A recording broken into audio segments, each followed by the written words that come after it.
Hi friends, welcome to my channel Souji's home kitchen. అందరికీ వరమహాలక్ష్మి శుభాకాంక్షలు అండి. ఇప్పుడు మనం ప్రిపేర్ చేయబోతున్న ఫస్ట్ రెసిపీ వచ్చేసి వడ అనమాట. దీనికోసం మనం ఒక 2 కప్పుల మినపప్పును తీసుకుందాము. వీటిని ఇలా వాటర్ యాడ్ చేసుకొని శుభ్రంగా నీట్గా ఒక 2-3 టైమ్స్ వాష్ చేసేసుకోవాలన్నమాట.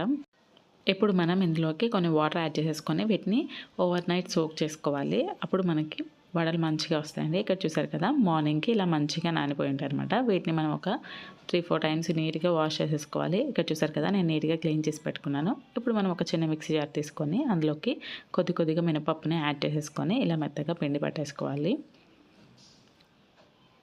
ఇప్పుడు ఈ పిండిని తీసుకొని మనం వేరొక బౌల్లోకి యాడ్ చేసి పెట్టుకోవాలి. ఇలానే మొత్తం మినపప్పుని మెత్తగా రుబ్బేసుకోవాలండి. ఇప్పుడు ఇందులోకి మనం తగినంత సాల్ట్ యాడ్ చేసుకోవాలి. అలాగే జీలకర్ర కూడా ఒక స్పూన్ యాడ్ చేస్తున్నాను.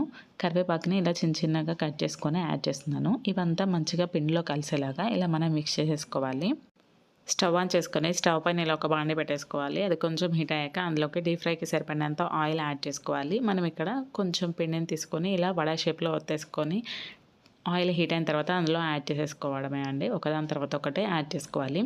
మనకి వడలు మంచిగా గోల్డెన్ బ్రౌన్ కలర్ వచ్చే వరకు ఫ్రై చేసుకోవాలి. ఒక సైడ్ మంచిగా ఫ్రై అయిన తర్వాత ఇంకొక వైపుకి తిప్పుకొని మంచిగా ఫ్రై చేసేసుకోవాలి. ఇక్కడ చూసారు కదా, మనకి ఒక సైడ్ మంచిగా ఫ్రై అయిపోయి వేరే వైపుకి తిప్పుకొని అటువైపు కూడా మంచిగా ఫ్రై అయ్యేలాగా ఫ్రై చేసేసుకోవాలి. ఈ వడలు మనకి ఆయిల్ కూడా ఎక్కువ పీల్చవండి, చాలా మంచిగా వస్తాయి. లోపల సాఫ్ట్గా పైన క్రిస్పీగా ఉంటాయి. అంతే ఫ్రెండ్స్, ఎంతో సింపుల్ అయిన టేస్టీ వడ రెసిపీ రెడీ అయిపోయింది. మనం అమ్మవారికి నైవేద్యంగా పెట్టడానికి ఈ వడని ప్రిపేర్ చేసుకోవచ్చండి. ఇది చాలా సింపుల్ అండ్ ఈజీగా కూడా తయారైపోతుంది. ఇప్పుడు మనం పులిహోర ప్రిపేర్ చేద్దామండి. ఇప్పుడు మనం ఒక బౌల్ తీసుకొని అందులోకి ఇలా ఒక పెద్ద నిమ్మకాయ సైజంత చింతపండుని తీసుకొని చింతపండు మునిగే వరకు వాటర్ని యాడ్ చేసేసి దీన్ని మనం ఒక 20 మినిట్స్ అలా నానబెట్టేసుకుంటే చింతపండు మనకి మంచిగా నానిపోతుందండి.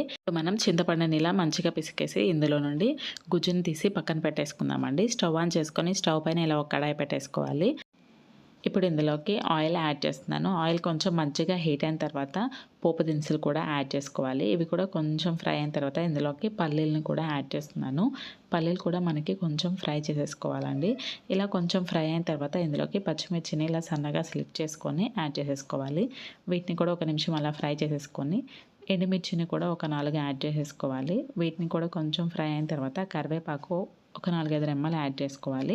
ఆ తర్వాత ఇంగువని యాడ్ చేసుకొని ఇదంతా మంచిగా కలిసేలాగా ఇలా మనం ఒకసారి మిక్స్ చేసేసుకోవాలన్నమాట. ఇప్పుడు ఇందులోకి మనం పసుపుని యాడ్ చేసుకున్నాము. అలాగే కొన్ని జీడిపప్పుని కూడా యాడ్ చేసుకొని ఇవంతా మంచిగా కలిసేలాగా ఇలా ఒకసారి మిక్స్ చేసేసుకోవాలన్నమాట. అలాగే సాల్ట్ కూడా కొంచెం ఈ పోపు మొత్తానికి సరిపడంత సాల్ట్ యాడ్ చేసుకొని దీని అంతటిని ఒకసారి మిక్స్ చేసేసుకోవాలి. ఇప్పుడు మనం ముందుగా తీసి పెట్టుకున్న చింతపండు పలుపుని ఇందులోకి యాడ్ చేసుకోవాలి.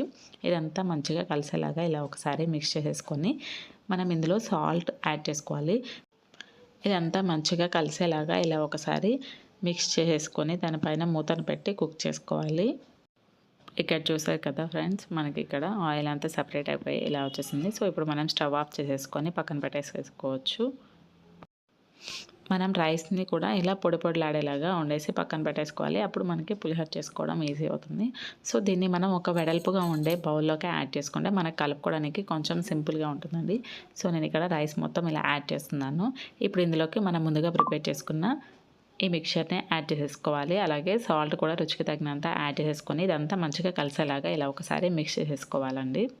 ఇక్కడ చూసారు కదండి, ఇదంతా మంచిగా కలిసేలాగా ఇలా మిక్స్ చేసేసుకున్నాను. అంతే ఫ్రెండ్స్, ఎంతో సింపుల్ అయిన టేస్టీ పులిహోర రెడీ అయిపోయింది. అమ్మవారికి నైవేద్యంగా పెట్టడానికి రెండో ప్రసాదం కూడా రెడీ అయిపోయింది. ఇప్పుడు పొంగల్ ప్రిపేర్ చేద్దామండి. దీనికోసం మనం ఒక బౌల్ తీసుకుని అందులోకి ఒక tea glass rice, half glass పెసరపప్పుని యాడ్ చేసుకొని వీటిని శుభ్రంగా నీట్గా ఒక 3-4 సార్లు క్లీన్ చేసేసుకోవాలండి. ఆ తర్వాత ఇందులోకి నేను ఒక 4 గ్లాసులు వాటర్ని యాడ్ చేస్తున్నాను. అండ్ అలాగే ఒక 2 గ్లాసుల పాలను కూడా యాడ్ చేస్తున్నాను అనమాట. ఇప్పుడు ఇదంతా మంచిగా కలిసేలాగా ఒకసారి మిక్స్ చేసేసుకొని స్టవ్ ఆన్ చేసుకొని స్టవ్ పైన ఇలా పెట్టేసుకోవాలి. మనకి ఇది ఒక 5-10 మినిట్స్ తర్వాత ఇలా మంచిగా బాయిల్ అవ్వడం స్టార్ట్ అవుతుందన్నమాట. సో ఇక్కడ చూసారు కదా, మనకి రైస్ అది మంచిగా కుక్ అవుతుంది. మనం పొంగల్ చేసినప్పుడు ఎప్పుడైనా ఇలా పాలను యాడ్ చేస్తే మంచి టేస్ట్ ఉంటుందండి. సో కొంచెం పాలు కూడా యాడ్ చేసి కుక్ చేస్తే బాగుంటుంది. ఒక 10 మినిట్స్ తర్వాత చూసారు కదా, ఇక్కడ మనకి రైసు పెసరపప్పు అంతా మెత్తగా ఉడికిపోయింది. ఇప్పుడు ఇందులోకి మనం బెల్లం యాడ్ చేసుకోవాలి. బెల్లాన్ని యాడ్ చేసుకున్న తర్వాత ఇదంతా మంచిగా కలిసేలాగా ఇలా ఒకసారి మిక్స్ చేసి దీనిపైన మూతను పెట్టేస్తే మనకి ఇదంతా మంచిగా కలిసిపోతుంది.